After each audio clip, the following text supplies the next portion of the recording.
Praise the lord. ఈరోజు దేవుని వాక్యము, నా దీపము వెలిగించు వాడవు నీవే, నా దేవుడైన యెహోవా చీకటిని నాకు వెలుగుగా చేయును. కీర్తనల గ్రంథము 18వ అధ్యాయము 28వ వచనము. ప్రజలారా, భక్తుడి విధంగా అంటున్నాడు, నా దీపమును వెలిగించు వాడవు నీవే, నా దేవుడైన యెహోవా చీకటిని నాకు వెలుగుగా చేయును అని. ప్రజలారా, ఒక దీపమును వెలిగించినట్లయితేనే అది వెలుగునిచ్చును. అది వరకు ఆ దీపము వెలుగు లేనిదిగా ఉన్నది. ఎప్పుడైతే ఆ దీపము వెలిగింపబడినో అది చీకటిలోనైనా పట్టపగలైనా వెలుగునిచ్చును. అలాగుననే మనందరికీ ఆత్మ కలదు. మన జీవితంలో మనము వెలిగింపబడాలంటే మన ఆత్మ వెలిగింపబడవలెను. క్రీస్తును ఎరుగక ముందు మన ఆత్మ నిర్జీవంగా ఉన్నది. అది చీకటితో నింపబడి ఉన్నది.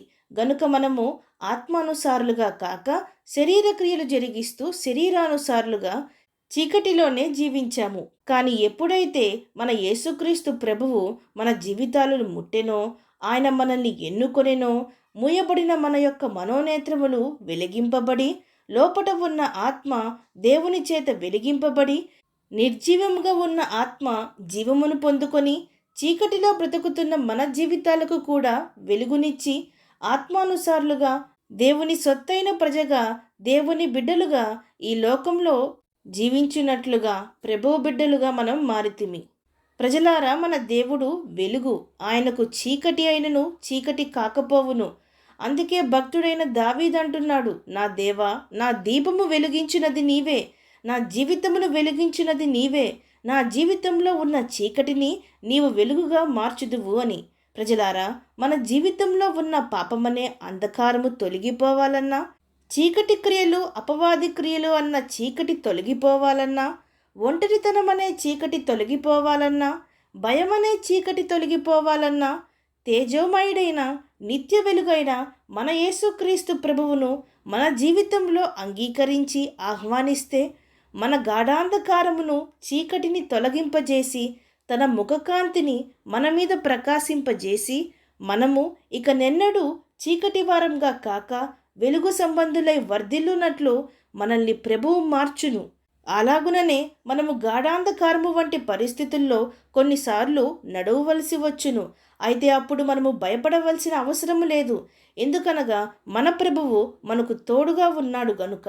మహాజలరాశులలో మనము బడి వెళ్ళినప్పుడు అత్యున్నత సింహాసనముపై ఆసీనుడైన దేవుడు తన ఉన్నత స్థలము నుండి చేయి చాపి మనల్ని పట్టుకొని ఆ జలరాశుల్లో నుండి లేవనెత్తును. భక్తుడైన పౌలు విధంగా అంటున్నాడు, ఆత్మను ఆర్పకుడి అని. ప్రజలారా, మనలో ఉన్న దేవుని ఆత్మను మన అవిశ్వాస క్రియల వలన, చెడ్డ క్రియల వలన, నిర్జీవ స్థితి వలన ఆర్పజేసేవారంగా కాక, విశ్వాసము, దేవుని వాక్యము, ధైర్యమనే నూనెను పోసి ఎల్లప్పుడూ ఉజ్జీవంతో వెలుగుచుండే దీపముగా మన ఆత్మను, మన భక్తి జీవితమును సాధనము చేసుకుందాం. అవును అన్నవారు నాతో పాటు ప్రార్థనలో ఏకీభవించండి. ప్రార్థన.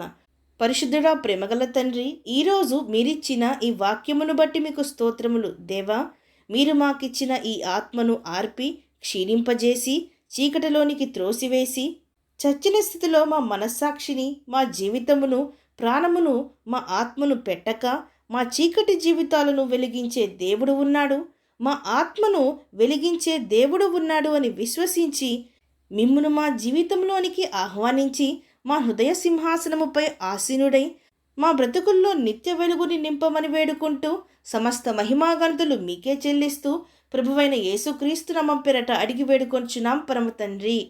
ఆమేన్.